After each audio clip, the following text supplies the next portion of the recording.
Morning friends, আজকেও সকাল সকাল চলে এসেছি রামপুরহাট স্টেশনে। এখন আমি ট্রেনে চেপে পড়লাম।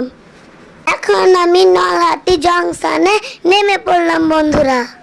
এখন আমি স্টেশন থেকে টোটো করে যাচ্ছি বন্ধুরা। এখন আমি চলে এসেছি হিল অফ গোল্ড রেস্টুরেন্ট। পাহাড়ের ওপর রেস্টুরেন্টটা খুব সুন্দর। চলুন তাহলে একটু ঘুরে নি।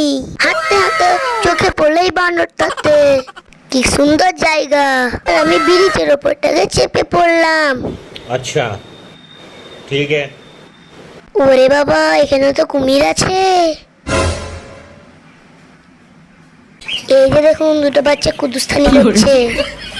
এই পাথরগুলি নাকি তিস্তা নদীর পাথর। अच्छा প্রচন্ড গরম, তাই ফ্যানটা বার করে একটু হাওয়া খেলাম। তারপরে এই মাঝিহারা নৌকাটিকে আমি দেখে নিলাম। এই চার টেবিলগুলো টায়ারের বানানো।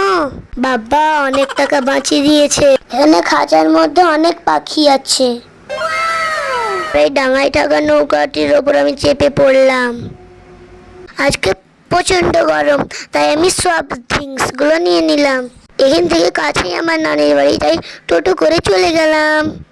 নানির বাড়ি আসা মাত্র আমি লেবু পাড়তে লাগলাম। এই যে দেখুন কত মোটা মোটা লেবু। আবারও রামপুরহাট স্টেশন ফিরে এলাম। ও মা গো, স্কালিটার। স্কালিটার থেকে নেমে শুরু হলো প্রচন্ড বৃষ্টি। ভিজে পুরো কাক হয়ে গেলাম, তাই আমি টোটো করে বাড়ি যাচ্ছি। বাই বাই বন্ধুরা, আমার চ্যানেলটিকে সাবস্ক্রাইব করে দিও।